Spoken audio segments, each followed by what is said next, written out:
Hey everybody, it's Christina Holloway here, and today we're going to talk about what it means to deal with a toxic coworker or colleague. Now, we talked about how to deal with a toxic boss in my video last week, and this week we're going to talk about toxic colleagues. So let's just get rid of all those toxic people once and for all. And if you like this content, please feel free to click the like button and the subscribe button. I would greatly appreciate it. All right, so let's get started. Now, dealing with a toxic colleague is a little different than dealing with a toxic boss.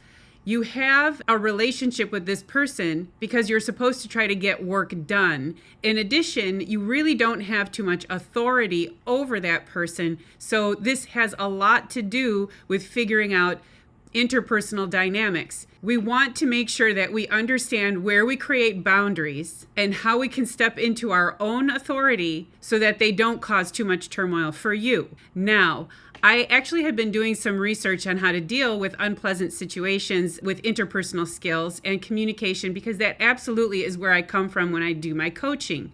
And the work I was looking at was some articles on Harvard Business Review and a book. So I'm going to reference those articles. I'm going to include the links down below because they're really interesting. And one of the frameworks I'm just going to elaborate on. That is a Harvard Business Review article titled 4 Ways to Deal with a Toxic Coworker by Abby Kurnow-Chavez. Okay, so let's get started. Number 1, have a conversation. We all know how conversations are going to go when we're dealing with someone that we perceive to be toxic. They don't go well, mostly because there's a lot of emotion that happens during those conversations and a lot of baggage that comes along. It's not easy to be in an emotionally balanced state of mind when somebody who has pushed every single button you have has to show up and have a conversation with you where you explain that their behavior is problematic. There are 2 ways that this can play out. One way is if this person is a genuinely professional person who seems to not have self-awareness and doesn't realize that they come across too strong, you can have a productive conversation with that person and let them know, some of your comments are coming across as too harsh. There's emotion behind some of this. And they'll say, oh, I had no idea. This is if you're working with a team that is quite proactive. And also, if you're able to have this conversation very early, like one of the very first symptoms of there being a problem, and you get in front of this person early. The second way that this can happen, which is usually 90% of the time, a person believes that their approach works, and it could very well lean into being pushy, domineering, rude, and insensitive. And the problem with a person like that is they've been reinforced throughout their career as being successful using this technique. So anybody who comes forward and says your behavior is problematic is going to be met with, I don't care, it works for me, which is the second scenario. And that illustrates that this person doesn't have a clear understanding that their behavior impacts other people. And it is not easy to have a neutral, unemotional, professional conversation with somebody who has very little self-awareness and doesn't see anything going wrong while you are frustrated, upset, and very deeply hurt by their behavior. Scenario number 2 happens very often. So the act of having the conversation, though, helps you move forward. It isn't that we don't want to have the conversation. And I think that this article explains very well why a conversation is useful. One, you could have the first scenario, which would help you in the long run. You're having a productive conversation. 2, if you're having a bad conversation and it goes south really quickly, find a way to exit the conversation. Know that you finally spoke up for yourself. It was your first step of speaking up for yourself and setting a limit and saying, you've crossed my boundary enough times. I'm now going to have a conversation with you. Even if it devolves, not great, but the complete act of standing up for yourself and at least having this first conversation matters. So you might want to choose to avoid the conversation, and that's fine, especially if you don't feel safe, or you feel like this could be even more damaging to you. At the same time, some approach of being able to show up and say, we've kind of had enough of this behavior. That's the least that we're going to deal with anymore. It goes a long way for your own self-confidence. Number 2, remember your brand. Now, I've spoken a lot about developing a personal brand, and the reason is because in these types of situations specifically, it can be quite powerful for you. What we're trying to do is help you understand who you want to be during difficult situations. So if you take a minute to step back and ask yourself, who am I when I show up to work? And part of it is, I'm a professional, I'm even-tempered, I don't take things too personally, I'm showing up because this is work and this is my profession, and my bigger objective is to make sure that I do good things, that I have good relationships with the people around me, and that I am a consummate professional when I need to be. Once you've defined who you are, not only in pleasant times, but also during difficult times, you'll start behaving like that person, which means you're less likely to be triggered or drawn in to a conflict or a difficult conversation by somebody else pushing your buttons. This is the difference. This is where we keep the crux of our work, which is, how do I show up as a person who's not as impacted by somebody else's emotional terrorism, and show up more like a person who's focused on what's most important, moving things forward, getting big projects done, focusing on my career, making sure that I show up as an example to other people, especially those below me or around me who look to me for advice.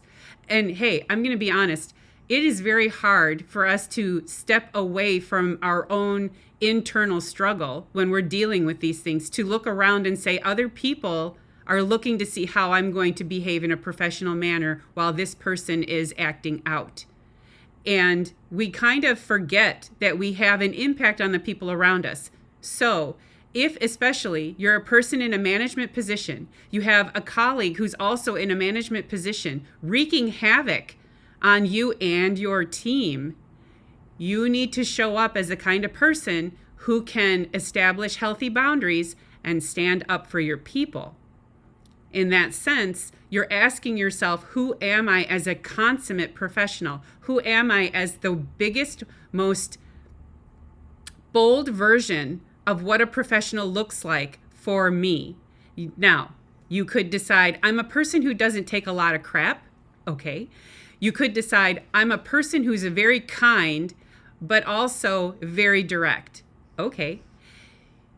Either way, however you define yourself, you can now feel like you have permission to show up that way, and that you'll feel comfortable responding in a way that you've defined for yourself. Now, if you're an excitable person who likes to shout back, who totally gets into these types of conversations, and it turns into a shouting match in the office, ask yourself, how did that person drag me down?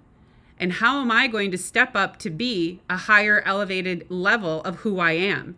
Shut down the conversation, walk away, get off the call, move away from however they're provoking you, and then say, I refuse to be dragged down that way. This is the first step in developing a really healthy, strong, powerful professional mindset, which is, I'm not going to be bothered by other people's emotionality. Number 3, if you're working in an environment where you have a boss and both of you are falling under that same boss, have a conversation with that boss, but only after you've exhausted all options to deal with the situation yourself. Once it turns into being problematic for more people than just you, have a conversation with their boss. And if the boss is not involved, or a person like a boss is just not part of the framework, talk to stakeholders, somebody who has a vested interest in making sure the situation is successful and moves forward with professionalism and clarity. And when you do talk to a person like that, you do want to make sure that you're able to bring forward, here are all the ways I tried hard to get this situation back on track. Here is where, if you get involved, I'd really like to see you step in. So you're not complaining. It's one thing to go to your boss and say, God, this guy's driving me crazy. I can't even believe every time he gets on a call, he just says the stupidest things. I suggest calling a friend first.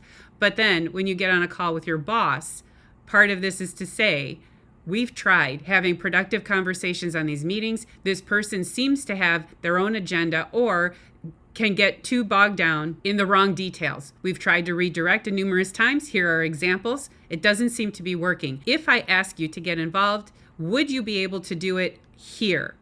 Can you come and attend one of our meetings, for example? Or can you send an email? Or can the three of us sit down and talk about it?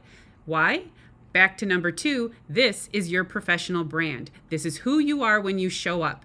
It isn't just that you have a problem. It's that you tried dealing with it as a professional, and when that didn't work, you now escalated it also in a professional manner. So we're erasing a lot of the emotionality that goes behind dealing with a person who tends to come across as toxic. It's all about how you deal with the problem. And number 4, take care of yourself.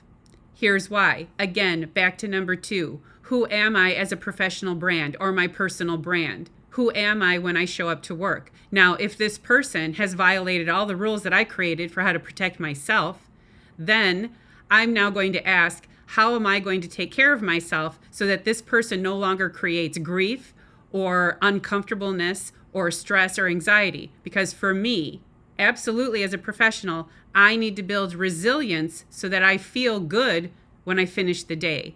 And let's say every one of these efforts that you've made don't work.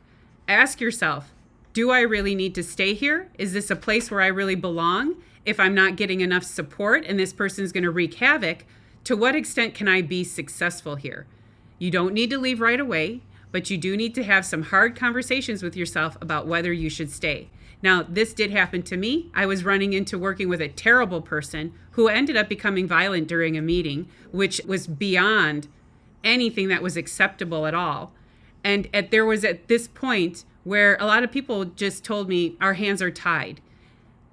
And I left. So it felt like I failed. I got to be honest, because sometimes when you make these decisions, it feels like you didn't put up the fight or you didn't stand up for yourself. And that's not true. Looking at it from a different perspective, you did end up protecting yourself, taking care of your own well-being, knowing and understanding that there was a person who emotionally you weren't able to deal with at that time. And you can reflect on it weeks, months, years later and understand where you were showing up and how you only were able to provide what you could at that time. And that much later, you're better situated and better armed with the proper understanding of how you would deal with these situations going forward. This is self-care. Okay, so those are the 4 elements of this framework. Now, 2 other resources that I picked up while I was doing my research. I do tend to like Harvard Business Review, and these resources are coming from that space. The other article that I enjoyed, The Emotional Boundaries You Need at Work by Greg McGowan. And I happened across a wonderful book that I would highly recommend called Own the Room by Amy Jen Sue. All right, so that's it for this video on how to deal with a toxic coworker. We talked about a wonderful framework and we spoke about what it means to understand who we are in this dynamic and how we want to show up to shut it down. It's always important to remember that communication techniques involve 2 people, so there's 2 sides. And in order to diffuse any type of conflict or difficult conversation, the first part is to ask ourselves first, what am I doing to create this situation? And how can I come at it from a different perspective or a different angle to diffuse it and find a way forward? It's hard, but it's not impossible. Thank you for watching. I hope you enjoyed this video, and I'll see you in the next one. Bye.